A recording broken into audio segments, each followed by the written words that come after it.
You want to know what just absolutely terrifies me, keeps me up at night, and then when I finally fall asleep, fuels my nightmares? Let me tell you about the permanence of the internet. This is a reality of life that I contemplate multiple times a day.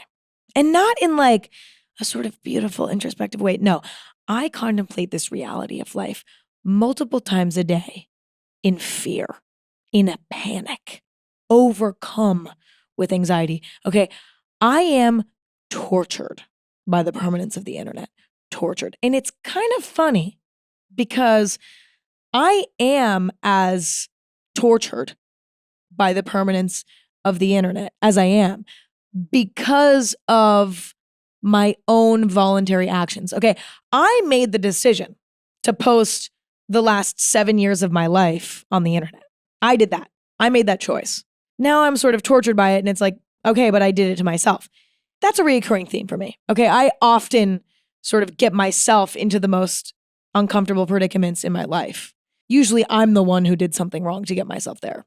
Although I don't think I did anything wrong because I actually have no regrets. Even though I am completely tortured by the permanence of the internet, I also am aware that it is something that I have to deal with in order to be on the internet. Like, the internet is not the internet if it's not permanent. That is a key detail. I briefly paused this episode to let you know that this episode is presented by Westin Hotels and Resorts. Westin Hotels is designed with your well-being in mind. With more than 200 destinations around the world, Westin Hotels makes it possible to keep up with your wellness routine while traveling. With signature amenities and offerings that help you move well, eat well, and sleep well. And with their iconic next-generation heavenly bed, you can look forward to the rest. The worst part about traveling is how it impacts your sleep. Whether you're dealing with jet lag or not having slept on a flight, it can ruin a trip.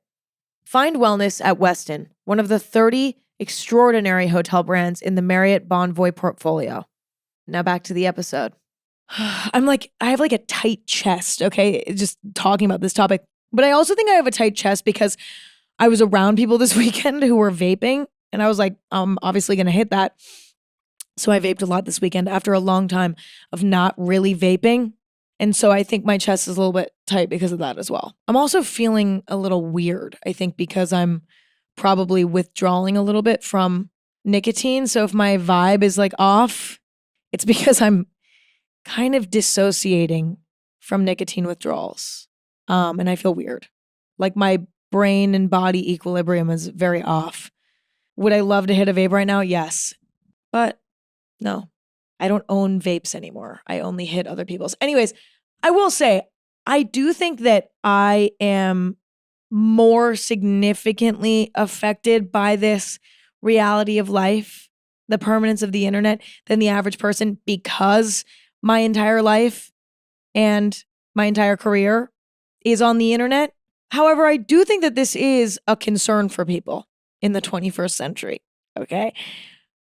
I think my feelings towards it are a bit more extreme, but I actually do think that this is a concern for everyone because it is just a current truth. This is just something that, like, the internet is permanent.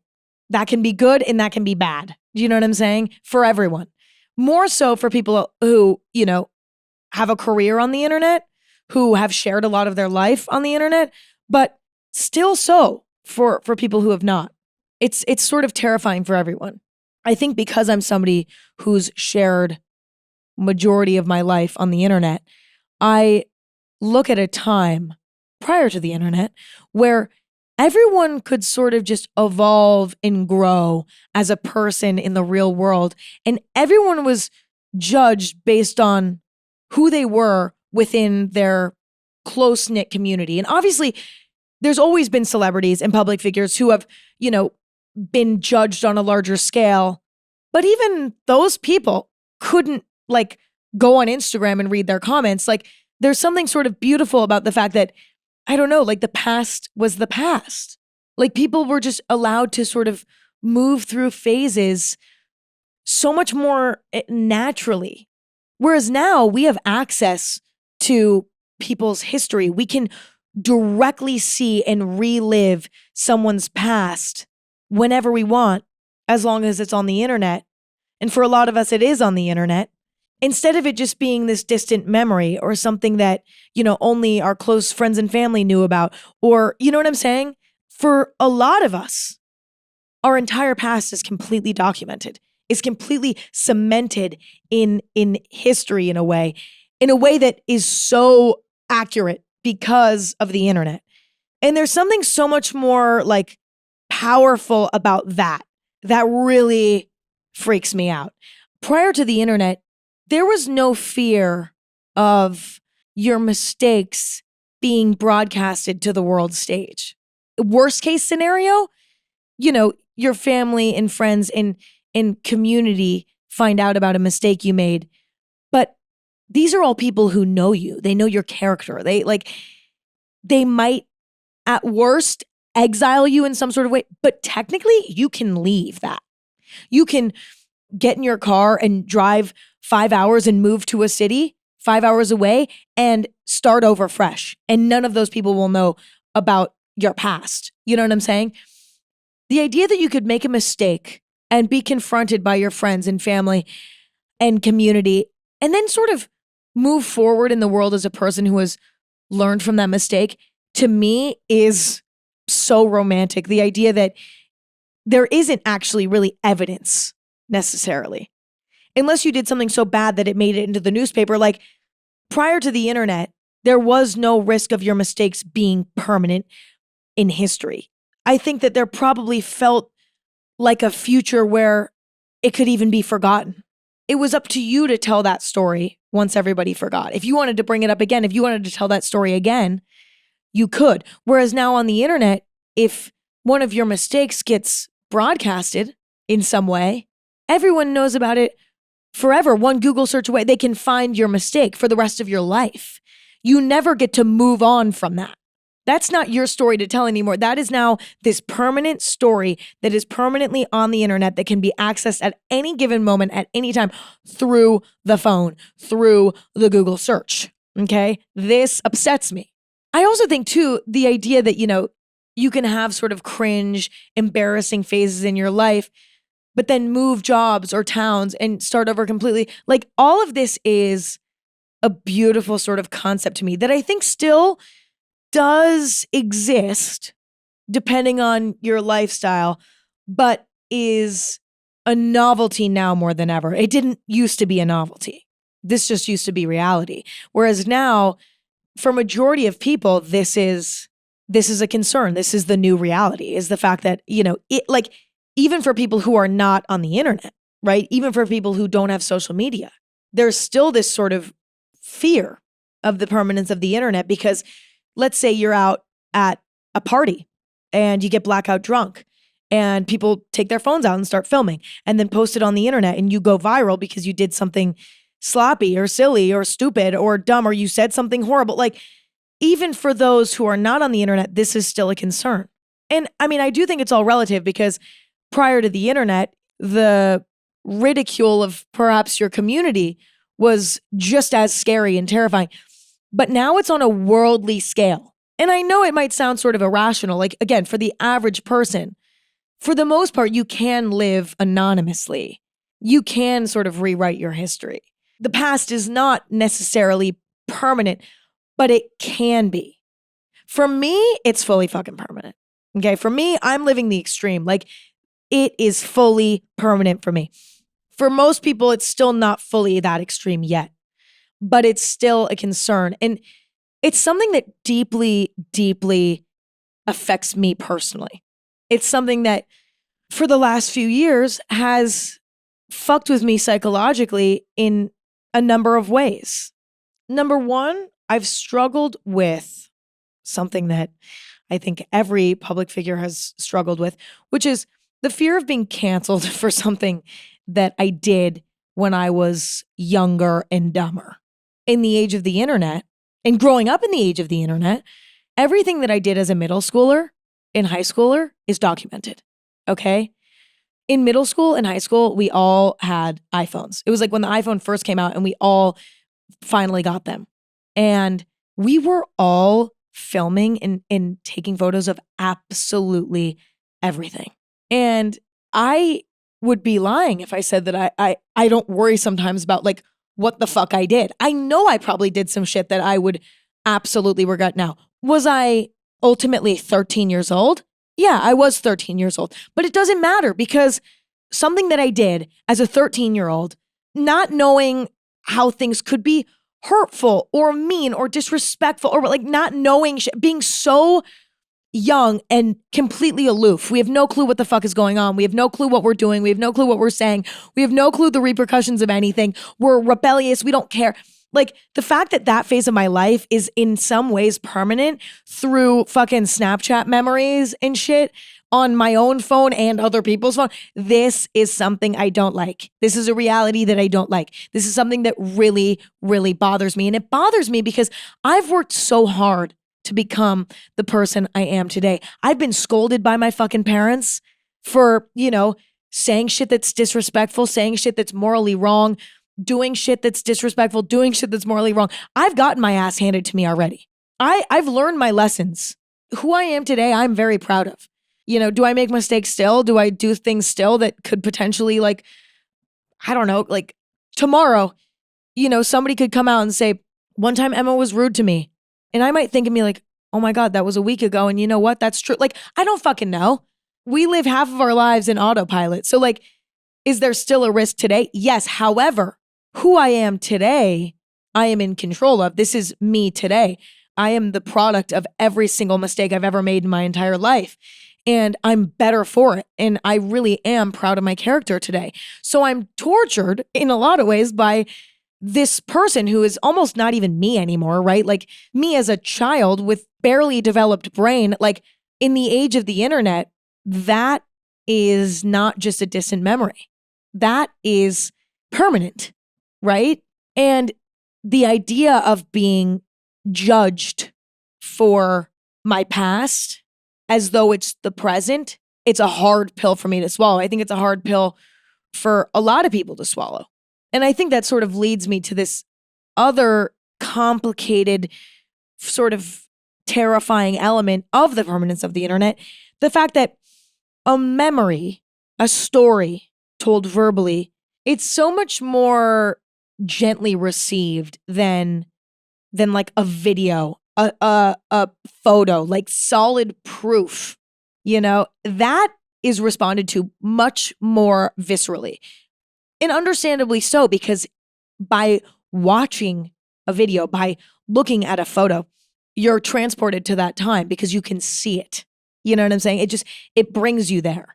It connects you to that story, to that moment. Whereas hearing something or recalling a memory, it's just so much more gentle, right? And so that's the other thing. It's the permanence of the internet is made even more complex because not only is it now permanent, set in stone in time, but also there's something about the way that we psychologically respond to it that makes it also more potent. But that also leads me to what I briefly mentioned earlier. I also experience immense fear around messing up today, right? There is this sort of fear of being judged on what I did in the past, right? Because it's sort of made permanent, or it can be made permanent through the internet.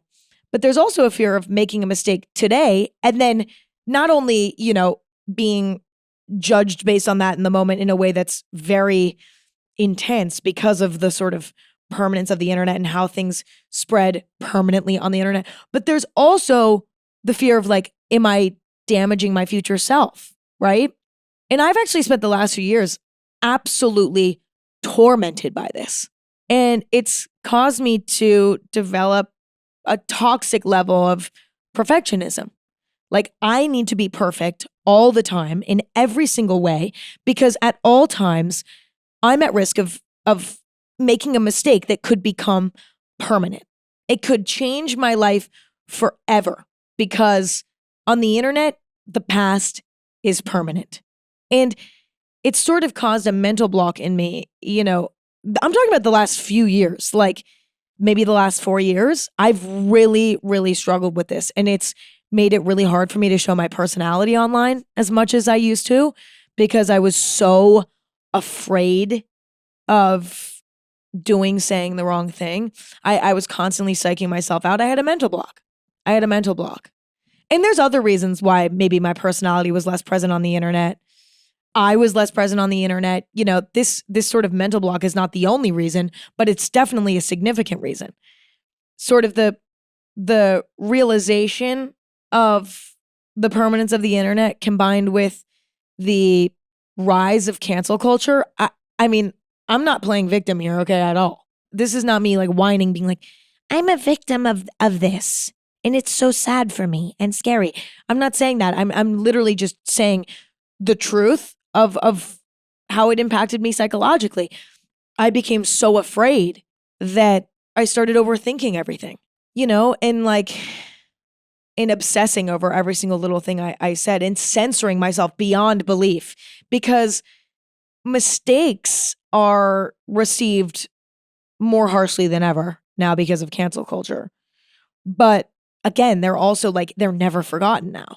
So I don't know. I understandably became obsessive about every single thing that I put on the internet of myself. And it became boring and bland and sort of vanilla even for a period of time, because I was too scared to almost like fully just be myself and be normal, because I couldn't stomach the fact that if I show myself and it's maybe not received well in one way or another, it's now permanent. I couldn't handle it. I've also spent an equal amount of time fearing rumors, fearing people telling stories that are false for the sake of, who knows, you know, like going viral, or like or just to like character assassinate me because, you know, for whatever reason, someone doesn't like me. This is something that in the age of the internet, because of the permanence of the internet, can truly ruin your life. Like, I genuinely live in fear of a well-crafted rumor, because I remember there was like a story made by someone who actually did go to school with me. That was true. This girl who went to school with me basically posted a TikTok telling a completely fabricated story about me and my interactions with her. Completely fabricated, okay? In fact, me and this girl were always cool. And I'm not just saying that, like, if I fucked up and I like was a complete bitch to this girl, I would fully sit here right now and say, you know, that was a dark moment in my life. I was, you know, 14, 15 years old, probably 15 at that time. I, you know, was going through this. I was going through that. I was an asshole and I treated this girl like shit. And now I have to live with that memory forever. Like, I would just say that and that would be the story but, and trust me, there are definitely some things I did in high school that I'm not proud of. I don't necessarily remember all of them, but I bet, you know, people could remind me of those things and I would regret them and be apologetic of them. I'm all about, you know, taking responsibility and shit. Don't get me wrong. However, if I didn't do something, I'm not going to take responsibility for it because I didn't fucking do it. This is a great example of that. This girl came up with this whole story about basically me being a total bitch to her and fabricated this entire story that I know for a fact was not true. And anybody who knew me in high school would be like, Emma didn't do that. Emma probably made some other mistakes, but Emma definitely didn't do that. Like, it was just completely out of character and like evil in a way that I've never been in my life, even at my darkest moments. And that was really, really upsetting to me because I was reading the comments of people being like, oh my God, I can't believe she would do that. Like, I always knew she was a mean girl, all this shit. And it's like, my entire character is being judged right now based on a complete lie that is now going to be permanently on the internet. Like, I can sit here and deny, I didn't even address it or deny it or do anything because I was like, that will only bring more attention to this. And this is not true. This is not true. So I don't want to talk about it and bring more attention to it because it's not real. You know, like, I don't even know how to handle, I'm just going to ignore it, I guess. But it was really upsetting to me because I was like, this is now something that when people Google me, it might come up, this story that is completely false. And now this is something that I am going to be tied to for the rest of my life, instead of the actual memories of me in high school that are true, who I really was, which I was definitely not a perfect person in high school, but I was not mean like that. I'm sorry, I just wasn't. Okay? Like I wasn't like, no, that is ridiculous. And it's completely just a fabricated story for character assassination. That is the truth. But again, like there are people who saw that video back then and that story became permanent in their mind. You know, in that way, the internet is permanent. But then also it's permanent because that video is probably still up. And if somebody wanted to go find it, you know, they could. And in that way, it's permanent. And that has also really bothered me. You know, a lot of the controversies that I've been in my career were actually based on false narratives, a decent portion of them. You know, there have been things that I've said that I've gotten called out for that, like, I have genuinely said, fair enough. But there's also been, you know, so many false narratives as well that people now forever will remember. Like, people fully think that I did things that I did not do because these narratives become permanent through the internet. And it fucks with me. It really fucks with me. And another thing that fucks with me is sort of, you know, how my past phases in life, though harmless, right, are permanent. Yeah, they're harmless, right? Like when I was a cringe sort of 16-year-old, or when I had really bad acne when I was like 18 or 19. Every little phase in my life has been documented. Now, I must also add, voluntarily. Okay, I posted all of this of myself. I'm not sitting here saying like, oh my God, it's all permanent and like, I didn't even want that. No, I posted it. You know what I'm saying? So it is absolutely, you know, this is something I did to myself and I am fully aware of that. But at the same time, even though I have no regrets and I think it's absolutely worth it, I definitely struggle with constantly being reminded of past phases of my life. I mean, in theory, could I delete my past? I could. But like, that's sort of the dilemma. I'm also like, I don't want to delete my past. Like, it was my past. And also, you know, there are people who still find entertainment or value in these past moments of my life, right? So like, I don't want to delete it. Also, even if I did, there's everything I've ever done is reposted somewhere. There's documentation of it beyond my own. So like, I'm in a unique situation there where like, you know, some people could like delete all their social media, start fresh, whatever. And, you know, there's no sort of documentation of their past. Like once they delete it, it's gone. So there is sort of a feeling of control there. Is everything ever truly gone? No, you know, and some things are posted by other people and those things are permanently posted and like you can't hack into their account and delete the stuff. Like, but I will say I'm experiencing an extreme level of permanence on the internet, you know? It's exhausting in a way because it's like, again, like I've worked so hard to build the person that I am today. And I don't necessarily want to be judged by who I was a year ago, 3 years ago, 5 years ago. Like that's something I really struggle with because there are moments when I was really annoying. There are moments when I did something embarrassing. A great example would be my fucking Streamies award speech, acceptance speech, when I won a Streamy award in like 2019 or something. And the speech went viral because it was so cringe. That was absolutely fucking horrible for me. And it still gets brought up and people still show me the video and I still have to see it. And it's absolutely horrible. And I'm wearing a hideous outfit and I look hideous and the speech is fucking cringe. The whole thing is a mess. And I see that video like once a month probably. It comes up somewhere. I see it somewhere. And like how beautiful it would be if that was just a memory that we all had. You know what I mean? A memory that we all had. It wouldn't be nearly as cringe if it was just a memory. You know what I'm saying? But it's cringe because it's this video and it's permanent.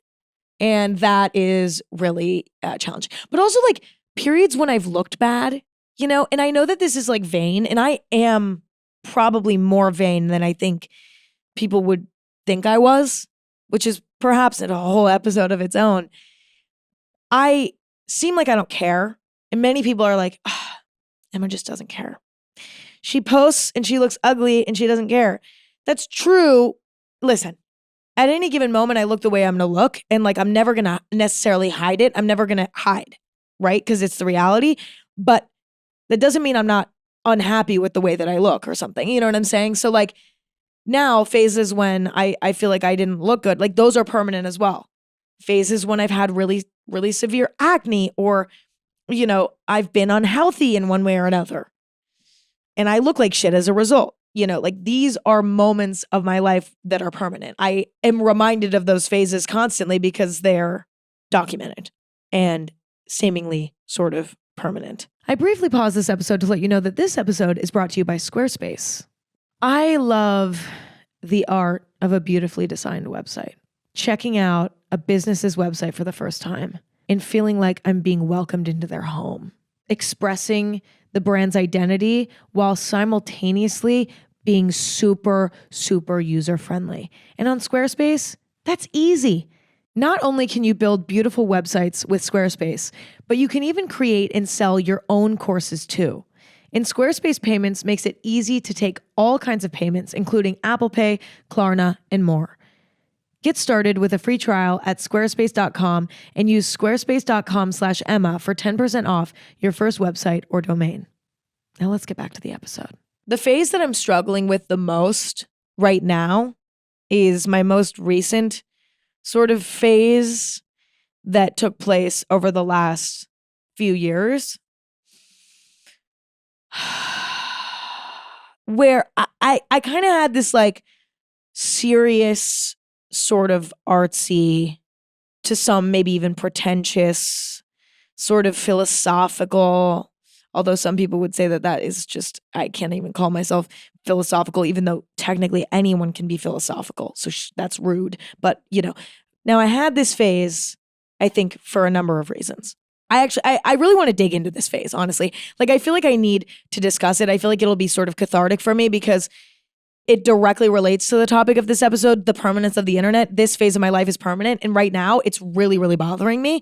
So let's just discuss it. Okay. It was sort of this artsy, sort of pretentious, sort of philosophical sort of phase. Now it was not, I didn't mean for it to be cringe or pretentious. Like my intention was never bad. I also wasn't necessarily like trying to be cool or something necessarily. It wasn't even that. I think it was a combination of a few things. Number one, what I mentioned earlier, me being so afraid of showing my personality that I completely had a mental block when it came to like showing myself. Or, you know, I've always been a bit edgy with the shit that I talk about. I've always taken risks with what I talk about. And I've always received criticism for that to a certain extent. It's not everyone's cup of tea, understandably so. All good. But when cancel culture sort of became more of a thing, I just became more and more afraid, to the point where I was like, I don't even want to make a joke. Like, I remember I used to like, I don't know, like fucking start writing an Instagram caption, and it was like funny. And then I was like, I'm too scared to be funny because I'm too scared that being remotely funny will somehow get me canceled. So I would just delete the caption and post the photo with no caption. You know, that was the vibe. Or like I would be editing a YouTube video and I'd say like one funny thing and I'd be like, I'm too scared that, you know, because to be funny is to be edgy a bit, a lot of times, right? So I just completely couldn't show this side of myself anymore. I was way too afraid. So I was like, well, I need to show something. So I showed myself sort of depressed and sort of in the middle of this mental block, having this sort of existential crisis, rethinking everything, thinking really philosophically about everything, because that's truly what was going on in my head. So there was that.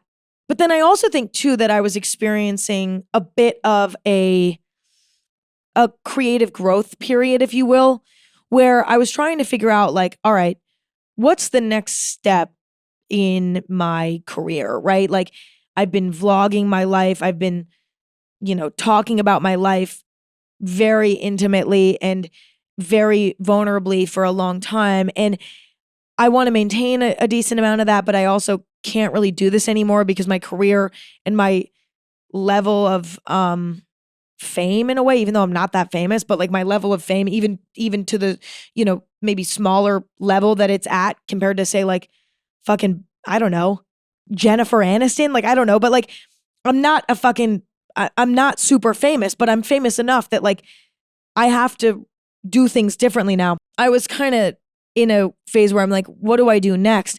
And part of me was like, well, maybe I should make things feel a bit more meaningful. Maybe I need to add a bit more depth to what I'm putting out there, right? Instead of just talking about like mundane shit, instead of showing mundane shit, maybe I share things that are a bit more potent, a bit more deep, a bit more whatever, like maybe share that side of myself.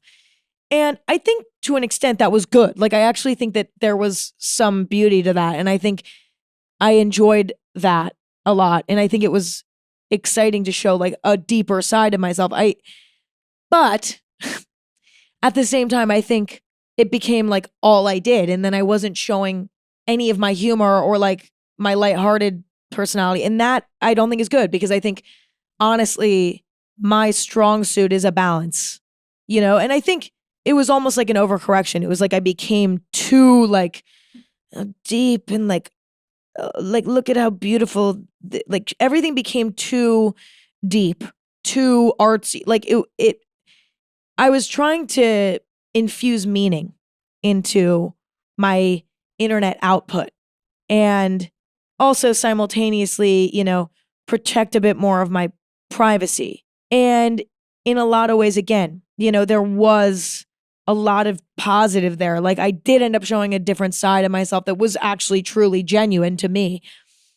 But then through doing that, I like lost touch with my sense of humor and like my edginess. I don't know, like I lost my edge a bit. I mean, listen, I can't I don't know. Everybody had a different opinion and everyone does have a different opinion. So I can't speak for everybody.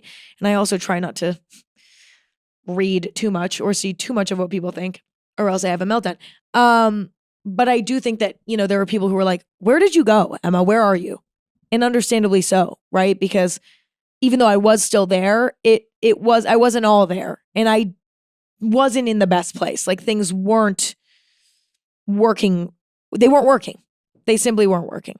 And it came off as pretentious. It came off as like, why is Emma talking about like philosophical topics? She's like an idiot podcaster, which by the way, I think is completely an unfair criticism. Even if you thought that phase of my podcast or YouTube or whatever was cringe or pretentious or whatever, or, even if you think that, I'm not smart enough to be talking about, everyone has the right to give their opinion on whatever they want, or to discuss, whatever they want.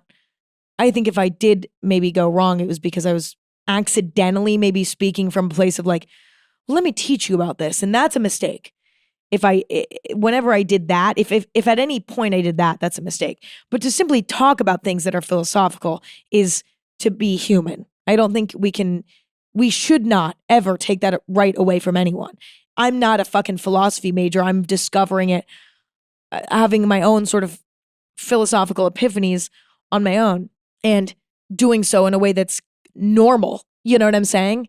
And I'm not claiming to be some sort of philosopher. I'm just like discussing what I've been thinking about on my own timeline as I'm discovering it. And if it's later than you, it's later than you, whatever. But I definitely received a good amount of criticism during this sort of transitionary period of my career where, I just couldn't quite get into rhythm with things and the audience and you all felt that. Some of you maybe felt that, but were like okay with it and didn't mind it or whatever. Some of you fucking hated it and hated me and whatever. It's one of those phases that I cringe at, but also you all cringed. A lot of you, not all of you, but a chunk of you also cringed at. And I'm not going to go back and delete it. I'm not going to go back and delete everything from that time because, again, I don't want to erase history. I don't want to erase history. I want to. I do, but I'm conflicted. I don't know. Like I would love for it to disappear, right? But I'd love if it just never happened. But it did. And so because of that, I have to just own it and live with it and be like, this is permanent and but it's challenging. And, to sort of wrap up that whole story, I recently, within the last, I don't know, year, slowly but surely realized I had it all wrong. Number one, I cannot live in fear of the permanence of the internet. I cannot live in fear because not only does it make me completely miserable, but it also it causes my career to suffer and my creativity to suffer. It completely gets in the way of me living a fulfilling life. It's completely detrimental for me. But also my sort of desire to instill more meaning and depth into, the content I put out on the internet, that was also sort of irrational. To continue to evolve my career and, take things to the next level, I don't actually need to instill more depth into things. That was a miscalculation. That was a hypothesis that ended up not being true. In fact, by doing that, I think I ended up removing meaning from what I was doing. But it was something I had to try. And it's something I have to accept. Like, that's a phase of my career that I have to accept. And is it all bad? No. And is it even really that bad? No. No, it's not. And there were some people out there who actually enjoyed this phase that now I cringe at so. Okay? But now I realize through that phase that I'm cringing at now, that number one, I can't live in fear. And number two, I don't need to instill meaning in things. I just need to be entertaining. And I just need to be honest. And I just need to be myself. And that it doesn't need to be deep. It doesn't need to be artsy. It doesn't need to be, if I want it to be philosophical because I'm having a philosophical moment in my life, sure, it can be philosophical. But like, if I'm seeing beauty in a way and I want to share it with the world, I can share. But like, I don't need to do that in order for what I do on the internet to be meaningful, Like, things can be more mundane. They can be more surface level. They can be more funny. They can be more chill. And they can still provide value to people. Like, that was something I was having a hard time grasping. It's like, can I provide value to people if things are surface level? If things are silly? If things are mundane? Like, how do I level up if not to infuse more depth into things? Anyway, it was just a miscalculation. And now, I'm in this sort of bittersweet position where on one hand, I'm so grateful for this phase of experimentation and fear and difficulty, because without that, I wouldn't be where I'm at today, which is at an incredible place where I now feel more inspired than I have in a really long time. And I'm feeling more myself than I have in a really long time. And I'm feeling like, I have a plan for my career and internet output that's sustainable. That's something that I could actually continue to do for years to come, where I'm not going to hit burnout. I'm not going to psych myself out or experience, sort of a mental block again. I'm stronger than ever. I'm more inspired than ever. I'm more myself than ever. Things are great right now. Unfortunately, to get here, I had to go through that little rough patch that was a little cringe, that was a little pretentious, that was whatever. I'm grateful for that time. But at the same time, because it's permanent due to the internet, I'm also sort of tortured by it and I'm mortified by it. Like, I want to move on. I'm excited that like I'm in a better place now, but on a daily basis, I'm reminded of that phase. And I could delete it, but I also feel like deleting it's even worse. Like, I don't want to erase my past. I don't want to erase these phases. And these phases also weren't necessarily hated by everyone, right? There are actually people who enjoyed this phase, right? It was a smaller group of people than the group of people who have enjoyed other phases of my career and life, right? But there was a group of people that enjoyed that phase. And it's like, do I want to take that away from those people? But I'm at a point where I'm like, all right, I'm really trying to sort of develop a healthy relationship with this reality, the reality of the permanence of the internet. I'm really trying to like get to a healthy place with it where I truly just accept this as a reality. I find empowerment in the parts of it that I can control, the parts of the narrative that I can control, trying to, not live in fear of what I can't control. Like I can't control if somebody starts a rumor. I can't control if, something of me from 10 years ago comes out of like me being an asshole or like me like pooping on someone's front lawn. I never did that.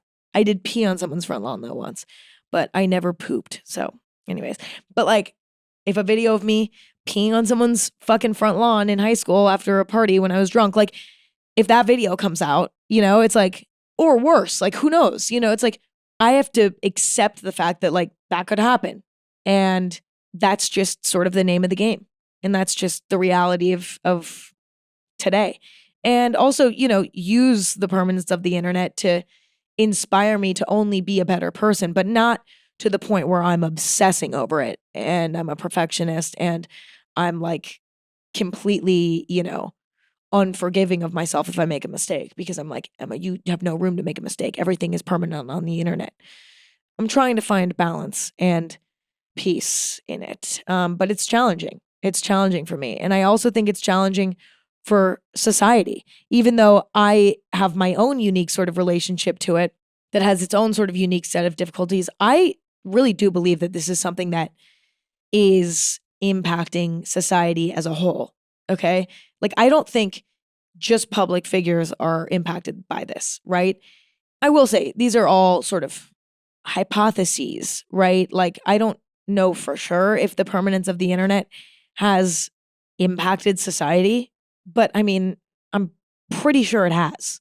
I have some examples of how I think it's impacted society.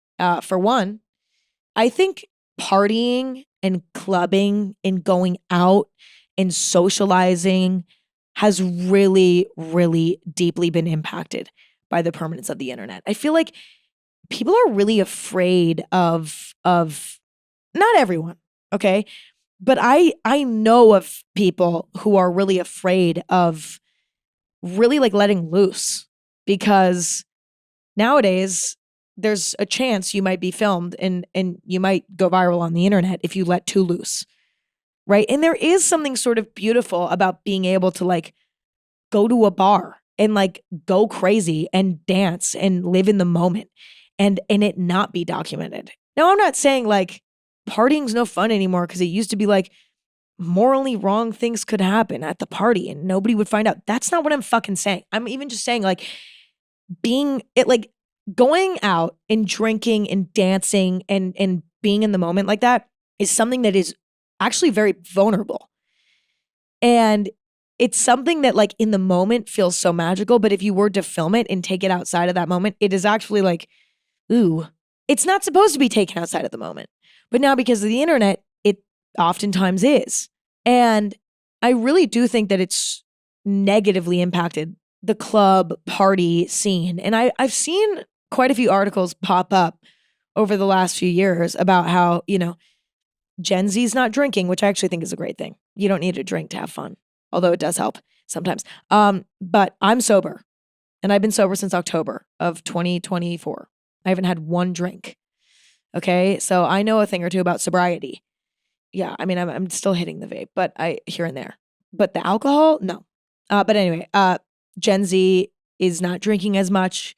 A lot of clubs are shutting down. Just my own experience in LA. Like when I first moved here, there were so many parties and there was like such a energy, but maybe it was my perception. But like, I really do feel like, I don't know, like the party vibe, the club vibe, the bar vibe in LA has really like lost its sparkle. And I've talked to a lot of people who also live in LA and been like, has it kind of lost its sparkle? And there's a lot of people who agree with me. I don't know. I think that like truly going out and socializing and enjoying the moment is a bit harder now because there is a risk that somebody could film you or that you're in the back of somebody's video or like, I don't know. It's just like, it ruins the feeling of complete freedom that I think going out used to give people. It's like at the end of the week where, you're being watched by your boss or being watched by your teacher, or you have to turn things in on time. And there's all this, all these rules. There was something so beautiful about being able to go out and be social and be free. Nobody's watching. Nobody's paying attention. You just get to kind of let loose. And now it's like, wait, we don't get to let loose because we're constantly at risk of being filmed or being this or being that. And it's like, if you want to fucking take body shots off of somebody, you can't just do that. Now it's like probably going to be filmed. You can't just like, I don't know, chain smoke 10 cigarettes outside of the bar because somebody might take photos of you and be like, look at this fucking freak who just smoked 10 cigarettes in one sitting. And it's like posted on TikTok with that caption. And then it gets 30,000 likes. And then it's like, wait, I was just chain smoking my cigarettes because it's the fucking weekend. Why are you, you know what I'm saying? I don't know. It's just not the same. Maybe I'm just feeling that way because I'm growing up. And that could be truly the case. You know, it could be just my perception. But I've seen and heard too many things that corroborate this hypothesis. So I don't know. I want a vape so bad. I'm fiending for the vape a little bit because I was doing so good. And then I really just hit it a lot this weekend. I was just, everybody around me seemed to have a vape. And it was just like vape after vape after vape. It was absolutely delicious. But I am really paying the price right now because I'm really craving it. And yeah, it sucks. Okay, moving on. Sorry. I also think too that the permanence of the internet has sort of created a new societal weapon, a lethal one at that. The permanence of the internet really, it has become a weapon to assassinate character. You can turn the internet against an individual in a way that is truly like being fucking stoned in the town square. It is like being crucified. And I know that that's extreme, but it genuinely is that extreme. Like, if you're an average person and all of a sudden, you know, somebody posts something about you that's negative on the internet and it goes viral because it's like a viral story, the feelings that will bring up in a person, it's dangerous. It's really dangerous. It's terrifying. And there are absolutely people out there who get off on just destroying people's lives through the internet. And I think that this has ruined more people's lives than we even remember. And that is not good for society. That is not good for humanity, I don't think. The fact that people's mistakes can be used against them as on the internet, I don't know. It's like, it's to me dangerous. Which leads me to like my next sort of point. I mean, I think young people are afraid these days of truly experimenting and making mistakes in life, which is crucial for growth. The repercussions of experimenting in life are now unproportionally severe because of the internet. Like if these things make it onto the internet, the repercussions can now be worldly. Are they always? No. But there's a chance. And the mere chance of it, I think, really, I'm hypothesizing, really severely psychologically impacts young people especially, which I think, you know, is creating an anxious, isolated, depressed generation of young people, which is another thing that I've been seeing articles about for years now. How Gen Z is the most anxious, how Gen Z is the most isolated, how there's a friendship epidemic, like no one has friends. You know, Gen Z is depressed. Gen Z is like, we've all seen these articles. And I think the permanence of the internet, weirdly, is a part of that. And last but not least, I think the permanence of the internet creates some unfavorable qualities in society as a whole. Not every single individual, but creates like an increase in numbers of people who have certain unfavorable qualities, such as perfectionism, such as vanity, narcissism. In the physical world, your being feels much less significant. I don't know how to explain this, but like, think about yourself in the real world and then think about yourself on the internet. If you're somebody who posts yourself on the internet, your being, okay, your being, like you as a human being in the real world feels much less significant because you're surrounded by other people. You're surrounded by experience. You're surrounded by so many things that are bigger than yourself. There's something about the internet and how we perceive ourselves on the internet where we feel like the center of the universe. It's almost like our profile is the center of the universe and everything else around it is just, details in a way, and like it's a different way of perceiving oneself. And yet we perceive ourselves in real life and we perceive ourselves online. And I think now that our realities are so intertwined with the internet, and a decent portion of us nowadays perceive ourselves mainly through the internet, it's leading a large portion of us to develop perfectionism, develop narcissism, to be vain.